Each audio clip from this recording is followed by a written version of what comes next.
Сәлеметсіңдер ме балалар? 2 сынып қазақ тілі пәні 131 сабақ дара және күрделі сан есім тақырыбын өтетін боламыз. Балалар, менің каналымды жоғалтып алмас үшін видеоның төменгі жағындағы подписаться батырмасын басып, каналыма тіркеліп алыңдар. Балалар, 44-ші жаттығуға қараймыз. Мәтінді түсініп оқы. Алматы облысы Есік қаласынан табылған алтын адам бейнесі дүние жүзін таң қалдырды. Қорғанға сақтың жас көсемі жерленген екен. Оның тәжінен бастап аяқ киіміне дейін жылқы, барыс, таутеке, арқар және түрлі құстарды бейнелейтін 4000 алтын әшекей қадалған. Бас киімінің алдыңғы жағына 4 алтын жебе салынған. Ал енді балалар, мәтін мазмұны бойынша берілген тапсырманы орындайық. Мәтін мазмұны бойынша бір-біріңе сұрақ қойыңдар. Алтын адам қай жерден табылды? Қорғанға қай тайпаның көсемі жерленген? Алтын адамның киіміндегі әшекейлерде не бейнеленген? Алтын адамның бас киіміне не салынған? Деген сияқты сұрақтар құрастырсақ болады. Мәтіннен сан есімдерді тап, олардың дара, күрделі екенін ажырат. Мәтіндегі сан есімдер 4 және 4000. Дара сан есім 4, күрделі сан есім 4000. 45-ші жаттығу.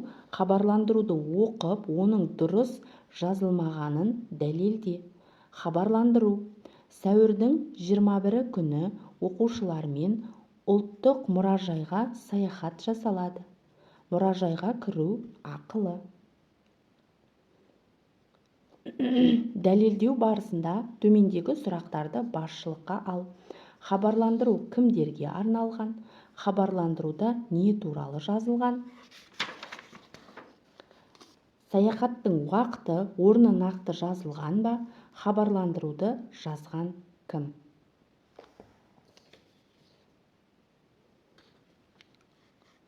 Хабарландыру дұрыс жазылмаған, өйткені хабарландыруда нақты кімге арналғаны, не туралы екені, саяхаттың уақыты мен орны көрсетілмеген.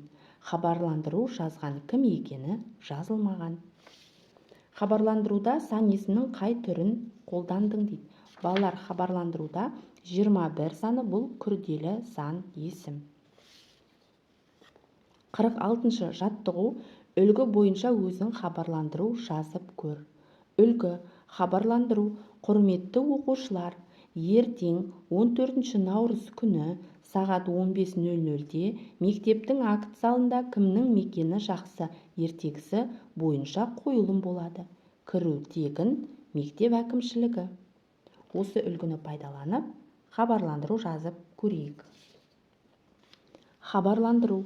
Құрметті оқушылар, ертең 16 мамыр күні сағат 13:00-де мектептің акт залында Ақымақ қасқыр ертегісінің қойылымы болады. Кіру тегін, мектеп әкімшілігі.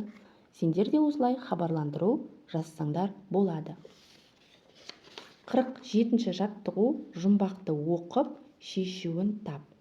Бірін-бірі қоштаған, бір үйден көрдім, 42 дос жаран. Балалар, бұл жұмбақтың жауабы 42 әріп.